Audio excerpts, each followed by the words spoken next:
Dark web. ఈ పేరు మీరు ఎక్కడో ఒకచోట వినే ఉంటారు. సినిమాల్లో కానీ బయట ఫ్రెండ్స్ మాట్లాడుకున్నప్పుడు కానీ ఎక్కడో ఒకచోట. కానీ మీరు ఈ డార్క్ వెబ్ గురించి ఏం విన్నారో నాకైతే తెలీదు. కానీ మీరు విన్నదానికన్నా 10 రెట్లు ఎక్కువగా ఉంటుంది ఈ డార్క్ వెబ్. సింపుల్గా చెప్పాలంటే ఒక ఓషన్ డెప్త్ ఎంతో మనం చెప్పలేము. సేమ్ ఈ డార్క్ వెబ్ కూడా అంతే. సెన్సిటివ్ పర్సన్స్ ఎవరైనా ఉంటే ఈ వీడియోని అయితే వెంటనే స్కిప్ చేయండి. ఇంకెందుకు ఆలస్యం, let us start ever episode. Hello everyone, this is Shankar Satya and welcome to my channel.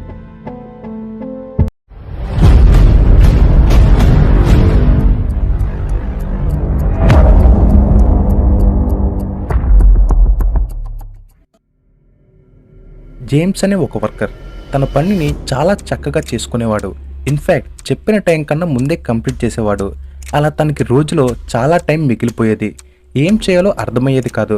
అలా ఒకరోజు వాళ్ళ టీమ్మేట్స్ ఈ డార్క్ వెబ్ కోసం మాట్లాడుకుంటే విన్నాడు. అది ఏంటో అని తెలుసుకోవాలన్న ఆత్రం పెరిగి జేమ్స్ కూడా వెళ్ళి ఆ డిస్కషన్లో జాయిన్ అయ్యాడు. వాళ్ళు చెప్పిందంతా విన్నాడు. అందులోకి ఎలా ఎంటర్ అవ్వాలి అని కూడా అడిగాడు. అది చాలా పెద్ద ప్రాసెస్ అని చెప్పి స్టెప్ బై స్టెప్ ఎక్స్ప్లెయిన్ చేశారు. ఎప్పుడు ఆఫీస్ అవుతుందా, ఎప్పుడు ఇంటికి తొందరగా వెళ్దామా అని జాన్ ఆత్రంగా ఎదురు చూశాడు. ఆఫీస్ టైం అయిపోగానే ఇంటికి వెళ్ళి వెంటనే ఆ డార్క్ వెబ్ ఓపెన్ చేసి లాగిన్ అయ్యాడు.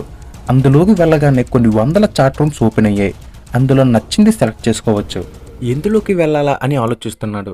సరే, ర్యాండమ్గా ఏదో ఒకటి క్లిక్ చేద్దాం అనుకుని ఒక చాట్ రూమ్లోకి ఎంటర్ అయ్యాడు.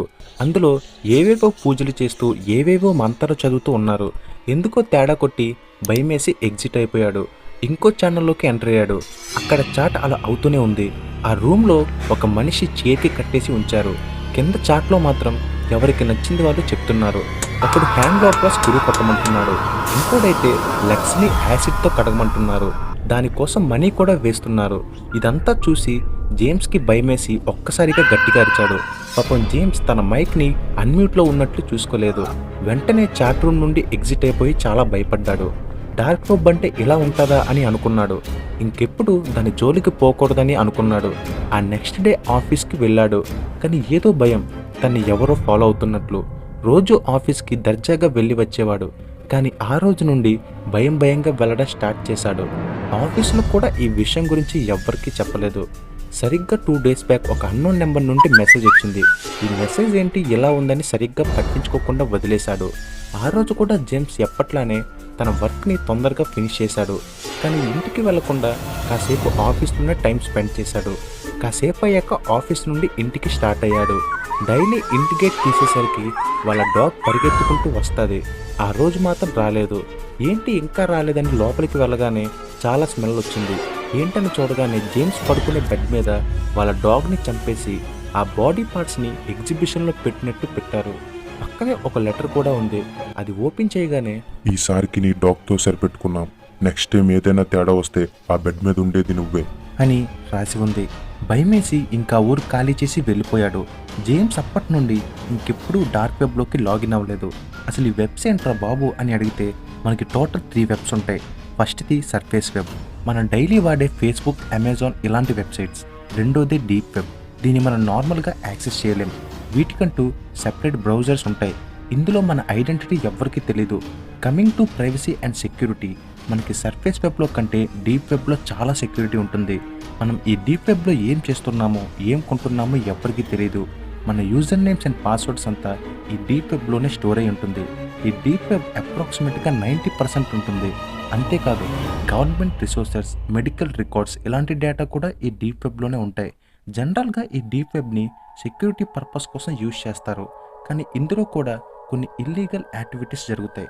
మనం ముందుగా డిస్కస్ చేసినట్లు డీప్ వెబ్ని అంత ఈజీగా యాక్సెస్ చేయలేం.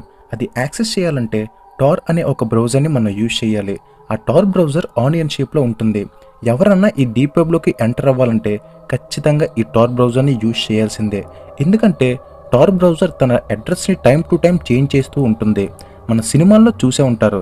అలానే అంతే సెక్యూరిటీ ఉంటుంది కాబట్టి క్రిమినల్స్ ఈ డీప్ వెబ్ని యూజ్ చేస్తారు.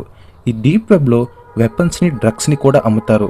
అంతేకాదు హ్యూమన్ బాడీ ఆర్గాన్స్ని కూడా అమ్ముతారు. అండ్ ఈ డీప్ వెబ్లో హ్యాకర్స్ చాలా ఎక్కువ మంది ఉంటారు. అండ్ చాలా ఇంటెలిజెంట్గా ఎంత పెద్ద అకౌంట్నైనా ఈజీగా హ్యాక్ చేస్తారు. క్రిమినల్స్, మాఫియా కూడా ఉంటుంది. అందుకే ఈ డీప్ వెబ్ అనేది చాలా డేంజర్ అని అంటారు. ఈ డీప్ వెబ్లో మనకి హిట్ మ్యాన్ కూడా దొరుకుతాడు. అంటే ఫర్ సపోజ్ మీరు ఎవరినైనా చంపాలనుకుంటే వాళ్ళ డీటెయిల్స్ వీళ్ళకి ఇస్తే చాలు, నీట్గా ప్రీ ప్లానెడ్గా చంపేసి మీ దగ్గర మనీ తీసుకుంటారు. వాడు ఎలా ఉంటాడో ఎక్కడ ఉంటాడో మీకు తెలియదు, కానీ పని మాత్రం చేసేస్తాడు. ఈ డీప్ వెబ్లో ట్రాన్సాక్షన్స్ అన్ని బిట్ కాయిన్స్లో జరుగుతుంటాయి, ఎందుకంటే ఎవ్వరూ వాళ్ళ credit are debit card details share చేయరు. ఈ సర్ఫేస్ వెబ్ అనేది మనం డైలీ విజిట్ చేసేది కేవలం 5% మాత్రమే ఉంటుంది. మిగతాదంతా డీప్ వెబ్ అప్రాక్సిమేట్గా 90% ఉంటుంది. ఈ డీప్ వెబ్లో కూడా చాలా ఫేక్ వెబ్సైట్స్ ఉంటాయి, ఆల్మోస్ట్ పని చేయవు. కానీ సరైన హ్యాకర్ ఉంటే వెంటనే అందులోకి ఎంటర్ అయిపోగలడు. అందులో జరగని ఇల్లీగల్ యాక్టివిటీ అంటూ ఏమీ లేదు.